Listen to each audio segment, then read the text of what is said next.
Good morning to all. ଆଜି ଆମେ important boundaries ଉପରେ discussion କରିବା। ଚାଲନ୍ତୁ ଦେଖିବା। ଡୁରାଣ୍ଡ ଲାଇନ୍ ପାକିସ୍ତାନ ଏବଂ ଆଫଗାନିସ୍ତାନ ବର୍ଡର କୁହାଯାଏ।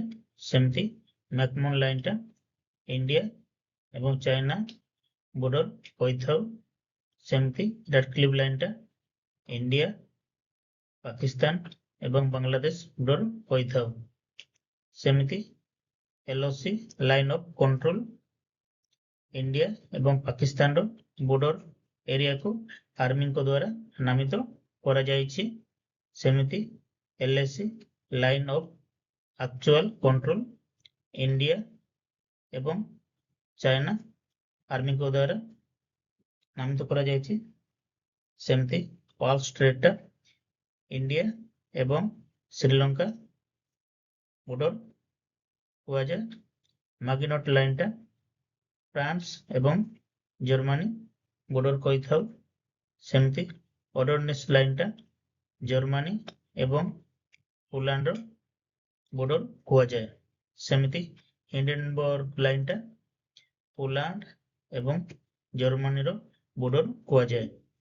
ସେମିତି 38 ପାରାଲେଲ ଲାଇନଟା ଆମର ନର୍ଥ କୋରିଆ ଏବଂ ସାଉଥ କୋରିଆ ବର୍ଡର କୁହାଯାଏ। ସେମିତି 49 ପାରାଲେଲ ଲାଇନଟା ଆମର USA ଏବଂ କାନାଡାର ବର୍ଡର କୁହାଯାଏ। ଚାଲନ୍ତୁ ସେ ବର୍ଡର ଗୁଡାକ ଆମର ଇଣ୍ଡିଆନ ମ୍ୟାପରେ କି ସେ ପଡୋଶୀ ଦେଶର ବର୍ଡର ଗୁଡାକ ଆମେ ଟିକେ ଦେଖିଦବା। ଯେମିତି ଆଫଗାନିସ୍ତାନ ଏବଂ ପାକିସ୍ତାନ ବର୍ଡରକୁ ଡୁରାଣ୍ଡ ଲାଇନ କହିଥାଉ। ସେମିତି ପାକିସ୍ତାନ ଏବଂ ଇଣ୍ଡିଆର ଲାଇନକୁ ଆମେ ରାଡକ୍ଲିଫ୍ ଲାଇନ କହିଥାଉ। ଏବଂ ଏଇ ଯେଉଁ ଅରୁଣାଚଳ ପ୍ରଦେଶ ଏବଂ ଚାଇନାର କିଛି ପାର୍ଟସ ଗୁଡାକୁ ମ୍ୟାକମୋହନ ଲାଇନ ଦ୍ୱାରା ନାମିତ କରାଯାଇଛି। ସେମିତି ବାଂଲାଦେଶ ବର୍ଡରକୁ ଆମେ ରାଡକ୍ଲିଫ୍ ଲାଇନ ମଧ୍ୟ କହିଥାଉ।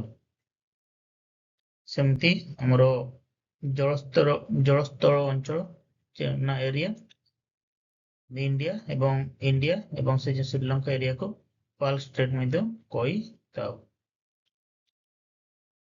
ଚାଲନ୍ତୁ ଆମେ କିଛି ଇମ୍ପୋର୍ଟାନ୍ସ କ୍ୱେଶ୍ଚନ ଗୁଡାକୁ ଡିସ୍କସନ କରିବା। Question: The Radcliffe line separate India from which countries? Answer: Pakistan ଏବଂ ବାଂଲାଦେଶ ଆମର ରାଡକ୍ଲିଫ୍ ଲାଇନ ଦ୍ୱାରା ସେପାରେଟ୍ କରୁଛି। ସେମିତି Question: The McMahon line is associated with the boundary between India and which country? ଏହାର ସଠିକ ଉତ୍ତର ହେଉଛି China. The Durand line is the boundary between which two countries? ଏହାର ସଠିକ ଉତ୍ତର ହେଉଛି ପାକିସ୍ତାନ ଏବଂ Afghanistan. The line of control LOC is associated with India and which country? ଏହାର ସଠିକ ଉତ୍ତର ହେଉଛି Pakistan. The line of actual control LAC is associated with India and which country? ଏହାର ସଠିକ ଉତ୍ତର ହେଉଛି ଚାଇନା।